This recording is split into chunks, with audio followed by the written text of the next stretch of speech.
Fala galera, passando para gravar a questão 49, simulado 20. Beleza, vamos lá. Uma questão curta, bem direta, mas que envolve vários conceitos importantes que dá para revisar aí. O Mar Morto corresponde a uma grande extensão de águas localizadas entre Israel e Jordânia e apresenta alto teor salino, em torno de 300 gramas de sal por litro de água, inviabilizando a vida marinha. Essa característica é responsável pelo fato de suas propriedades serem distintas daquelas pertencentes à água pura. Como, por exemplo, então você consegue perceber que o que realmente importa é essa parte final do enunciado, que ele está comparando essa água do Mar Morto com a água pura. Então, a grande sacada da questão, vamos vir para cá.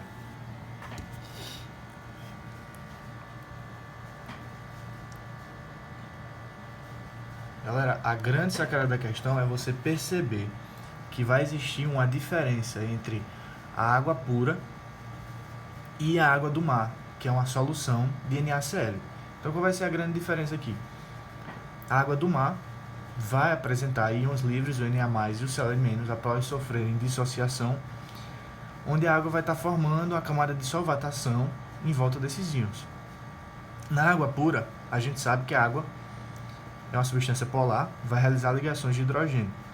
Na água do mar também vão existir essas ligações de hidrogênio, mas vão existir interações entre a água e entre os íons, que é uma interação do tipo íon-dipolo. Então, na água do mar, na solução, a gente vai ter forças intermoleculares mais intensas do que a água pura. Isso vai fazer com que, no final das contas, as características dessa solução sejam diferentes das características dessa água pura, características físicas, né? Uma delas, por exemplo, a água do mar vai apresentar uma boa condutibilidade elétrica, diferente da água pura que não vai conduzir. Outra característica vão ser os efeitos coligativos. E aí você se pergunta, o que é o efeito coligativo? O efeito coligativo nada mais é do que a dificuldade de deixar o estado líquido. O que é que eu quero dizer com isso? Se você imaginar a água pura, ela apresenta um ponto de ebulição e um ponto de fusão, 100 graus Celsius, 0 graus Celsius. A água do mar, como apresenta forças de interações intermoleculares mais intensas, como eu já disse, íons dipolo e ligações de hidrogênio, vai apresentar uma dificuldade maior de deixar o estado líquido. O que eu quero dizer com isso?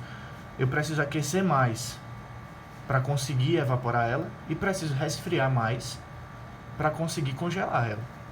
É uma dificuldade maior. Se as forças de interações intermoleculares são mais intensas, eu preciso fornecer mais energia para conseguir levar para o estado gasoso. Como é que a gente chama isso? A gente tem 3 tipos de efeitos coligativos. O efeito ebulioscópico, que vai ser o aumento no ponto de ebulição. Como eu disse, a água do mar eu preciso aquecer mais, então o ponto de ebulição é maior. O ponto de congelamento é menor, eu preciso resfriar mais. O efeito de aumento da temperatura de ebulição é efeito ebulioscópico. O efeito de redução na temperatura de fusão é o efeito crioscópico. E a gente vai ter uma redução na pressão máxima de vapor saturante. Esse efeito é chamado de efeito tonoscópico. Então você observa aqui nesse gráfico, o gráfico das 3 fases da água, o de preto seria a água pura e o de vermelho seria a solução. Você observa que a solução, para uma mesma pressão, apresenta uma temperatura de ebulição maior do que a água pura, assim como temperatura de congelamento. E a gente observa a pressão máxima de vapor saturante à mesma temperatura, tornando-se menor. Por quê?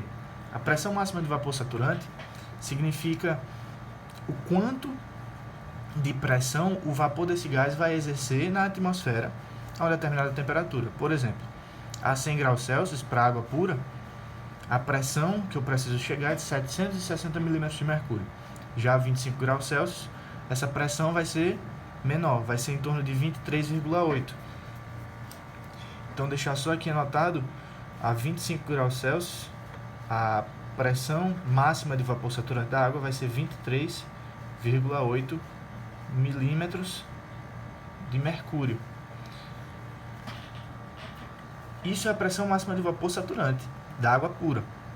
Já para a solução de NaCl, por exemplo, vai ser reduzida por causa dessas forças de interações intermoleculares que vão dificultar a saída do estado líquido. Então a gente responde essas três perguntas. O que é o efeito coligativo? É a dificuldade de sair do estado líquido. O que causa um efeito coligativo? É a presença do soluto, nesse caso, a presença do NaCl. Do que depende o efeito coligativo? O efeito coligativo ele vai depender da concentração desse soluto. Quanto mais soluto eu vou apresentar na solução, quanto mais concentrada a solução, maiores esses efeitos coligativos. E a gente entra, só para relembrar aqui, na parte de umidade relativa. Umidade relativa nada mais é a quantidade, como é que eu posso dizer, o valor da pressão de vapor real sobre a pressão de vapor saturante máxima. Por exemplo, se eu tenho uma umidade 100%, significa que umidade relativa 100%. Isso significa que a pressão real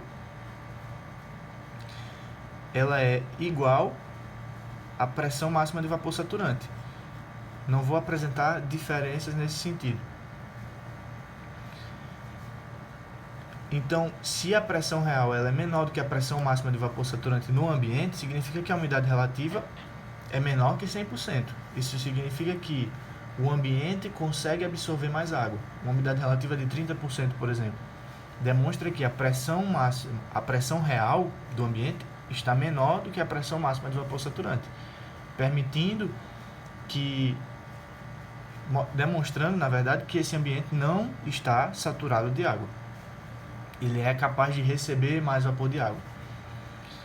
Então a gente termina essa questão respondendo o gabarito, né? Voltando para ela aqui, a gente teria a letra A, que a pressão, que a solução, né, vai apresentar uma maior pressão de vapor em relação à água pura, que não é verdade, vai apresentar uma menor pressão de vapor. Letra B vai apresentar uma menor pressão osmótica. Também é o contrário, vai apresentar uma maior pressão osmótica porque apresenta uma concentração de sais maior, né? Então, vai participar da osmose com mais intensidade.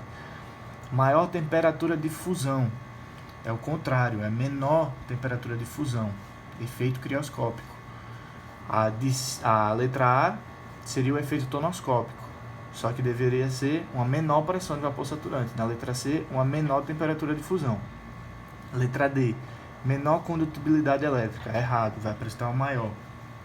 E letra E, maior temperatura de ebulição, efeito ebulioscópico, letra E, letra correta.